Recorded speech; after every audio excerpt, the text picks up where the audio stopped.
ቁጭት የሌለበት ፍጻሜ፣ ቁጭት የሌለበት ፍጻሜና መጨረሻ፣ ቁጭት የሌለበት የአይን መከደን፣ ቁጭት የሌለበት አንድ ቀን በፊቱ መቆም የምትፈልጉ ከሆነ መፍትሄው እግዚአብሔርን መፍራት ነው። ወደ ሰማይ ቦት አንተ በዚያ አለ፣ ወደ ሲኦል ቦርድ አንተ በዛ ትገኛለህ። አምላኬ ሆይ አለ። ወገኖቼ እግዚአብሔር በአንድ ጊዜ በሁሉ ስፍራ የሚገኝ አምላክ ነው። እሱ መውደድ ነው እግዚአብሔርን መፍራት።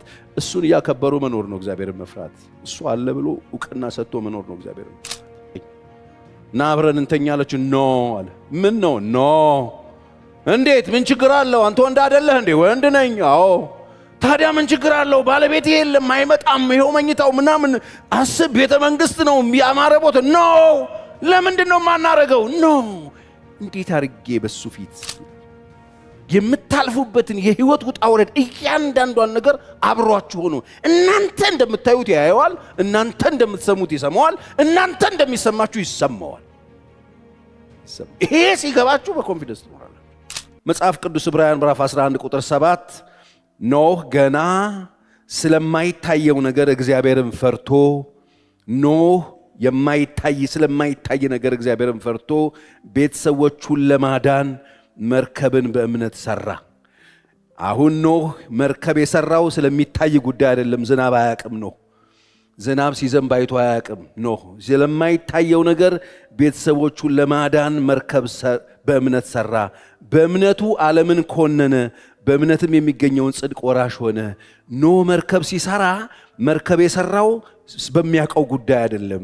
ነገ የሚመጣ ጥፋት አለ፣ ትውልድን ሁሉ የሚያጠፋ የጥፋት ውሃ ይመጣል፣ ሥጋ የለበሰ ሁሉ በፊቴ ይጠፋል ብሎ እግዚአብሔር ነግሮታል። አይቶ አያውቅም፣ አላየም፣ አመነ ግን እግዚአብሔርን የሚለን ኖህ እግዚአብሔርን ፈርቶ የቤተሰቦቹን ለማዳን መርከብ በእምነት ሰራ ይላል። እዚህ ቁጭ ያላችሁ ሰዎች መርከብ እየሰራችሁ ነው። ማምለጫችሁን እየሰራችሁ፣ መዳኛችሁን እየሰራችሁ። በእምነት ነው የሰራው። ለምን ሲባል እግዚአብሔርን ፈርቶ። ለምን? ስለማይታየው ነገር እግዚአብሔር የነገረውን አምኖ። ይጠፋል ምድር ሲባል እሺ ብሎ አምኖ። እንዴት ይጠፋል ብሎ መፈላሰፍ ይችላል እኮ። እሺ ብሎ እንኳን የጀመረውን ነገር ማቆም የሚችልበት የዘመን ቁጥር አለ። 120 ዓመት ነው መርከብ የሰራው። 70ኛው ዓመት ላይ ለምን አላቆመም? 70 ዓመት ሙሉ ለፋው። ይሄ እግዚአብሔር የተናገረው ነገር የት አለ? መቼ ተፈጸመ ማለት ይችል ነበር። መፎረሽ ይችል ነበር። 100 ዓመት ላይ መፎረሽ ይችል ነበር። 111 ላይ መፎረሽ ይችል ነበር። 120 ዓመት ነው የፈጀው እግዚአብሔር ያለው ነገር ለመሆኑ። የሚያፌዙበት ሰዎች ነበሩ፣ የሚቀልዱበት ሰዎች ነበሩ። ኖህ እግዚአብሔርን በመፍራቱ እግዚአብሔር የተናገረውን በማመኑና በሚሰራው ሥራ የሚቀልዱ ሰዎች ነበሩ።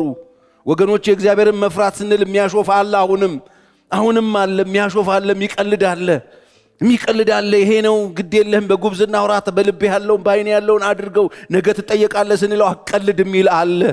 ኖህ ይሄ ነው የሰራው። የሚቀልዱበት ነበሩ፣ የሚያሾፉበት ነበሩ። ግን እግዚአብሔርን ፈርቶ ለምን ሰራ ነው? እግዚአብሔርን ፈርቶ። ዋዘኞቹ የሚቀልዱበትንስ እንደ ቁብ ነገር አልቆጠረውም። እሱ እግዚአብሔርን ፈርቶ ፈጣሪውን ሰምቶ የሰማውን እግዚአብሔር አምኖት ፈርቶት እሱም ፈርቶት ለቤተሰቦቹ የቤተሰቦቹን ለማዳን የሚሰሙትን ለማዳን በእምነት ነው መርከብ የሰራው ይለናል። ነው መርከብ የሰራው ለምንድን ነው? እግዚአብሔርን በሉልኝ እስቲ ፈርቶ። እስቲ እግዚአብሔርን ፈርቶ በሉ። እግዚአብሔርን ፈርቶ እኔ አይደለሁም፣ እግዚአብሔርን ፈርቶ። አይገርማችሁ? ያ ምድርን የሚያጠፋው ውሃ ሲመጣ እግዚአብሔርን የፈራው ሰውዬ ነው ቤትና ቤተሰቡን ያዳን። ስለዚህ የጥበብ ሁሉ መጀመሪያ እግዚአብሔርን መፍራት ነው። እግዚአብሔር ማስተዋል ይስጠን። ኑሯችንን ከንቱ ከሚያደርግ አካሄድ፣ ኑሯችንን ከንቱ ከሚያደርግ በሽታ ከሆነ አኗኗር መድኃኒቱ እግዚአብሔርን መፍራት። ኑሮን ከንቱ የሚያደርግባችሁ፣ ህይወታችሁን ከንቱ የሚያደርግባችሁ፣ ኑሯችሁን ከንቱ ከሚያደርግባችሁ አካሄድ፣ የኑሮ የህይወት ልምምድ በህይወታችሁ ውስጥ ካለ በሽታ የምትድኑበት፣ ህይወታችሁ ነጋችሁ ስጋትና ሰቀቀን ፍርሃትና ጭንቀት ካደረገባችሁ ነገር ልትድኑ የምትችሉበት መፍትሄው፣ ብቸኛ መፍትሄ መድኃኒቱ እግዚአብሔርን መፍራት። እግዚአብሔርን መፍራት። ትውልዱ እግዚአብሔርን መፍራት አለበት። እግዚአብሔር የሚባል አምላክ አለ። ዱካው የማይታወቅ እርምጃው የማይታይ በርሳ አንኳኳ የሚገባ ጣራ የማይነድል አልፋና ኦሜጋ በዘመናት መካከል የለህም ሲሉት የለህም ያሉትን ጉድጓድ እየከተተ የኖረ አትችልም ሲሉት አትችልም ያሉት በሙሉ ጉድጓድ ሲገቡ ሕያው ሆኖ የኖረ ኃያል ነን ሲሉ ኃያልነታቸው ተሰብሮ ኃያል ሆኖ የኖረ የለም ሲሉት የለም ያሉትን አጥፍቶ ብቻውን የሚኖር አምላክ ነው እግዚአብሔር። ፍሩት። በጣም ትልቅ ነው። እግዚአብሔርን ፍሩት። ፍሩት። ብዙ ሀብት ቢኖረን ብዙ ትልልቅ ደረጃ ብንደርስ ስልጣን ቢኖረን የፈለግነውን አግኝተን ይዘን በእጃችን ታዋቂ ብንሆን ሰዎች ሁሉ ፊት በጣም ትልቅ ስፍራ የተሰጠን ሰዎች ብንሆን እግዚአብሔርን እስካልፈራን ድረስ ትርጉም የለው። ምንም አይነት ሰዎች ብትሆኑ የተማራችሁ ብትሆኑ የሰለጠናችሁ ብትሆኑ ያገኛችሁ ብትሆኑ አንደኛ የምትባሉ ሰዎች ብትሆኑ ትልቅ የምትባሉ ሰዎች ብትሆኑ እግዚአብሔርን ያልፈራችሁት ከሆነ ሕይወታችሁ ውስጥ ፈራ እግዚአብሔር ከሌለ እናንተ ሕይወት ትርጉም የለው። ትርጉም የለው። ከንቱ ነው። ለሕይወታችሁ ቁጭት የሌለበት ነግሬያችኋለሁ ባለፈው። ቁጭት የሌለበት ፍጻሜ፣ ቁጭት የሌለበት ፍጻሜና መጨረሻ፣ ቁጭት የሌለበት የአይን መከደን፣ ቁጭት የሌለበት አንድ ቀን በፊቱ መቆም የምትፈልጉ ከሆነ መፍትሄው እግዚአብሔርን መፍራት ነው። የትም እንሁን፣ የትም ሀገር እንሂድ፣ ሰልጥነን የትም ሀገር ላይ እንኑር፣ ምንም አይነት የሀብት ማማ ላይ እንቀመጥ፣ ምንም አይነት የእውቀት ማማ ላይ እንቀመጥ፣ ምንም አይነት ስልጣኔ የሚባል ነገር ላይ ባለቤት እንሁን፣ የምንም አይነት ቴክኖሎጂ ተጠቃሚ እንሁን፣ ምንም አይነት ዓለም ላይ ያለ የምትለውን ለምን ጨረቃ ላይ አትወጣም? የሚሻልህ እግዚአብሔርን መፍራት። እግዚአብሔርን በመፍራት የማትኖሩ ከሆነ ሕይወታችሁ ከንቱ ነው። ከንቱ ነው። ባዶ ነው። ባዶ ነው። ስለዚህ ሮህን ሕይወትህን ከንቱነት የሕይወትህን የኑሮህን ከንቱነት የኑሮህን እንቅስቃሴ ከንቱነት ችግርህን ነፃ ሊያወጣ የሚችለው አንድና አንድ ነው። እሱ እግዚአብሔርን መፍራት። እግዚአብሔርን መፍራት ከንቱ ከሆነ ሕይወት ያወጣል። እግዚአብሔርን መፍራት ትርጉም ከሌለው ሕይወት ያወጣል። ትርጉም ከሌለው የኑሮ ሁኔታ ውስጥ ያወጣል። እግዚአብሔርን መፍራት ከተለያዩ ካለንባቸው አረንቋዎች ውስጥ ያወጣል። እግዚአብሔርን መፍራት ካለንበት ስጋት ያወጣል። እግዚአብሔርን መፍራት በሕይወታችን ውስጥ ካለ ከየትኛውም ካለንበት ሁኔታ ውስጥ ሊያወጣን የሚችል ያወጣል። ከሚመጣም ነገር ያወጣናል። ካለም ያወጣናል። ከሚመጣ ፈርሃ እግዚአብሔር የሌለበት ለቀማ የነፍስ ክሳትና ጭንቀት ነው ይዞ ይመጣው። ግድ የላችሁ እግዚአብሔርን ፍሩት። ሕይወታችሁ ጣፋጭ እንዲሆን እግዚአብሔር መጣ ብላችሁ እንዳትሳቀቁ። መጣ መጣ እግዚአብሔር አሉ እኮ። እግዚአብሔር እንዴት መጣ መጣ ይባላል? እንደ ደግ አባት ሮጠ ሄደ የምትጠመጠምበት ጌታ መጣ መጣ ብለው ሽሽት። እንዴት ነው እግዚአብሔር መጣ መጣ ብዬ የምሮጠው? መጣልኝ የምንለው ጌታ አሁን ኢየሱስ ክርስቶስ መጣልኝ የምንልበት ጊዜ ነው ወይ? መጣ መጣ ብለን የምንሮጥ ከሆነ ችግር አለ ማለት ችግር አለ ማለት ነው። ምክንያቱም አለቃቀማችን ችግር አለበት ማለት፣ አወጣጥ አገባባችን ችግር አለበት። ፈራህ እግዚአብሔር የለውም ማለት። መጣ መጣ ብለው ክትክት ዛፍ ሰው ተደበቁ። ማ እግዚአብሔር። ለምን? ችግር አለ፣ ሁከት አለ፣ ሰላም የለም፣ ደስታ የለም፣ ኮንፊደንስ የለም፣ ጭንቀት ነው፣ ፍርሃት ነው፣ ሁከት ነው፣ ስጋት ነው። ስለዚህ ብቸኛ መድኃኒት ከስጋት የሚያወጣ ከመከራ የሚያወጣ ከጭንቀት የሚያወጣ ከድንጋጤ የሚያወጣ ከነገ ስጋት የሚያወጣ ብቸኛው መንገድ ፈራ እግዚአብሔር ያርግልን። ከዛሬ ጀምሮ እሱም በመፍራት እግዚአብሔር ይባርካችሁ። ይህም በረከት በደንብ አሜን ብላችሁ ሰዱት። የነፍስ ክሳት ያመጣል። ኢሳይያስ 33:6 የዘመንህም ጸጥታ የመድኃኒትህ ብዛት ጥበብና ዕውቀት ይሆናል፣ እግዚአብሔርን መፍራት መዝገቡ ነው ይላል። ሀብቱ እግዚአብሔርን መፍራት ነው። እስቲ ከዚህ በኋላ እንደው ስራ የለም፣ ሀብት መሰበሰብበት እድል የለም፣ ገንዘብ ማገኝባቸው ኮኔክሽኖች የሉኝም፣ እንደው እንደ ሰው ሀብታም ሆኜ የምቆጠርበት ቦታ ላይ አይደለም ያለሁት፣ ብዙ ስራም የለኝም፣ ገንዘብ ላገኝ የምችልበትና እንደ ሰው ባለጠጋ መሆንበት መዝገብ መሰበሰብበት እድል የለኝም የምትሉ ሰዎች እግዚአብሔርን ፍሩት። በቃ ከዛሬ ማታ ጀምሮ ባለጠጋ ሆኑ። አሜን። ሀብት የማይጠፋ ሀብት፣ በቃ ሀብት፣ ብቸኛ ሀብት፣ ኮኔክሽን አያስፈልገውም። ይኸው ነገርኩ፣ ውሰደው። ይሄው መጽሐፍ ቅዱስ እግዚአብሔርን መፍራት መዝገቡ ነው፣ ሀብቱ ነው። እግዚአብሔርን መፍራት ሀብት ነው ወገኖች፣ ሀብት ነው። አባቶችን ስትሄዱ እግዚአብሔርን መፍራት ሀብታቸው ነበር። ለልጆች ያወረሱት እሱን ነው። ለአባቴ አብርሃም አምላክ የይስሐቅ ፍርሃት ከኔ ጋር ባይሆን ሀብት ነው። ያድናል፣ ተከትሎ ትውልዳችንን ያድናል፣ ተከትሎ ልጆቻችንን ያድናል። ምንድነው ያዳን? የአባቴ የአብርሃም አምላክና የይስሐቅ ፍርሃት ነው ይላል። ፍርሃት ነበራቸው፣ እግዚአብሔርን ያከብሩታል እግዚአብሔርን።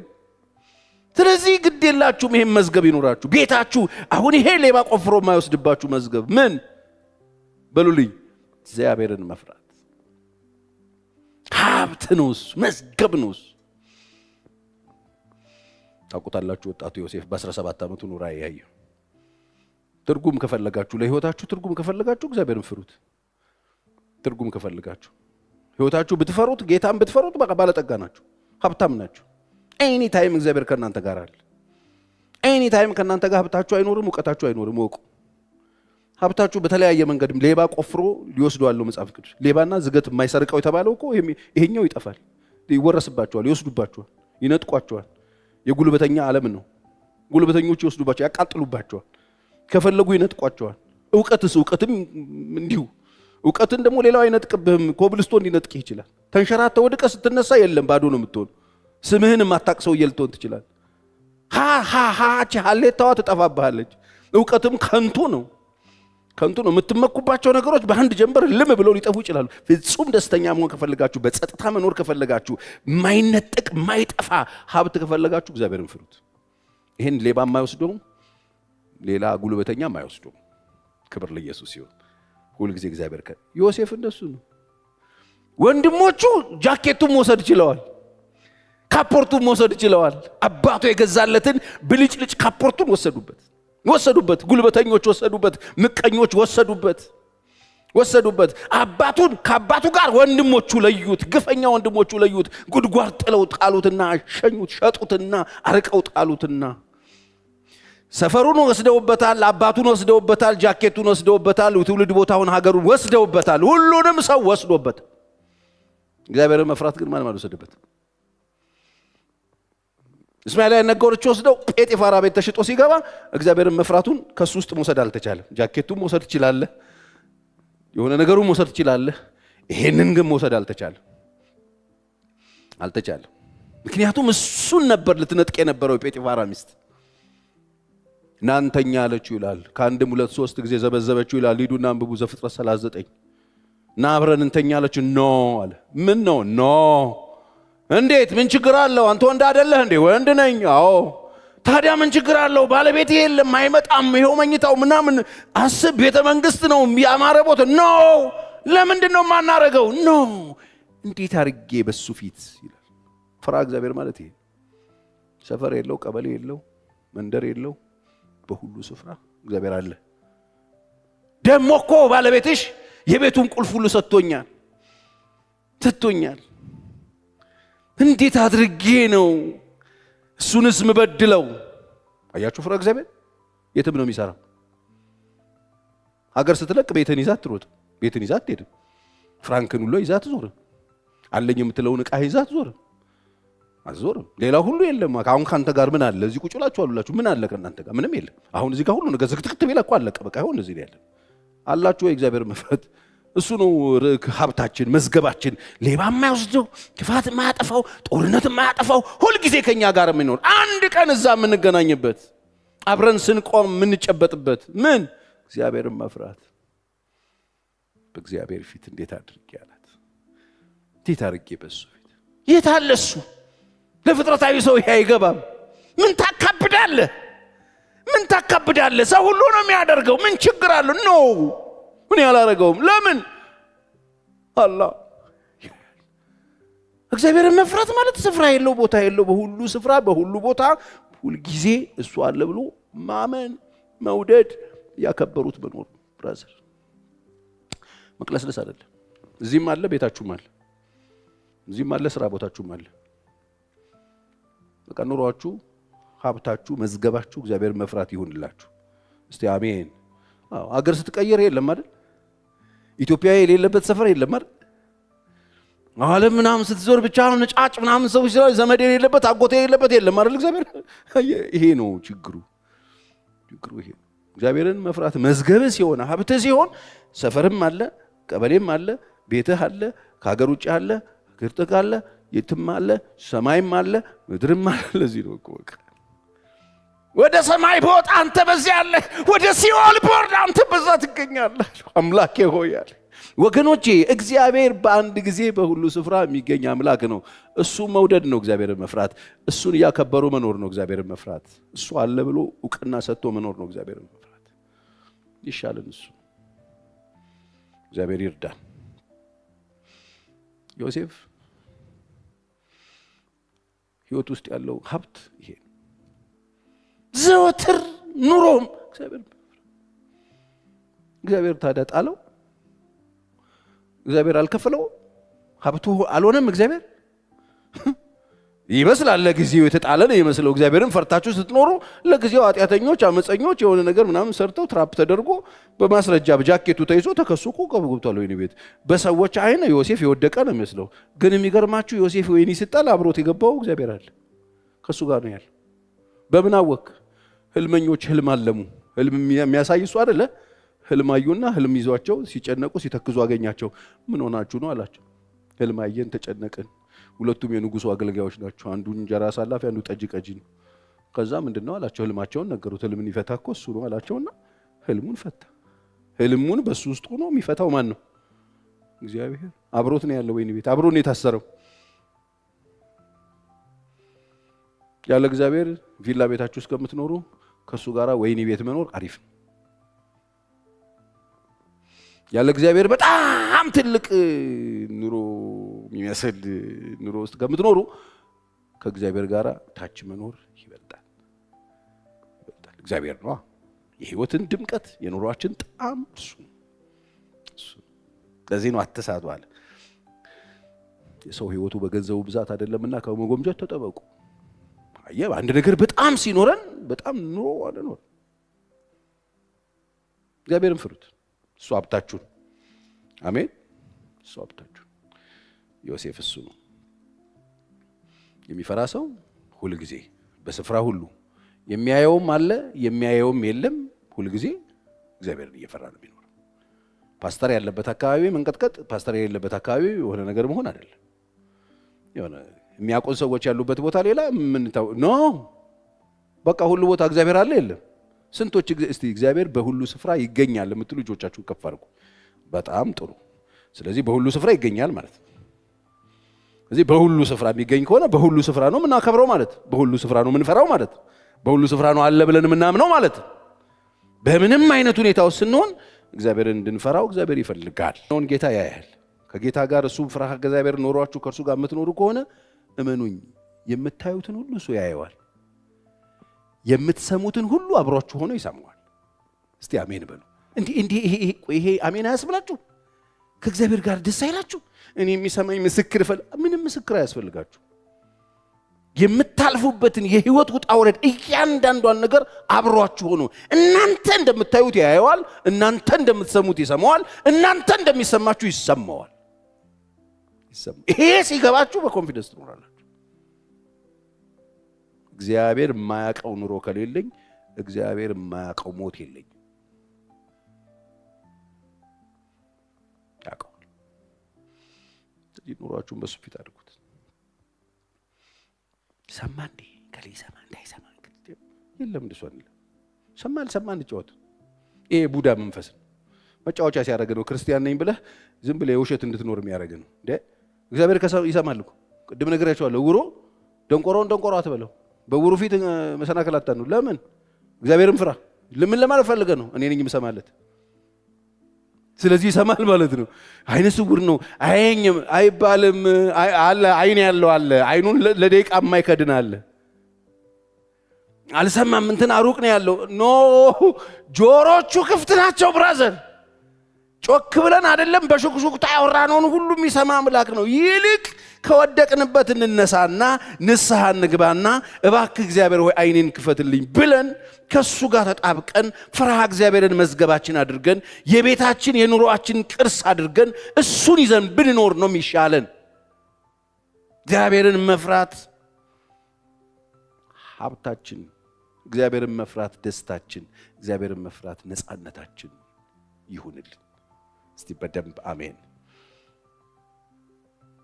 እግዚአብሔርን ስትፈሩት ይሄ ነው ህይወታችሁ። እግዚአብሔርን ፍሩት።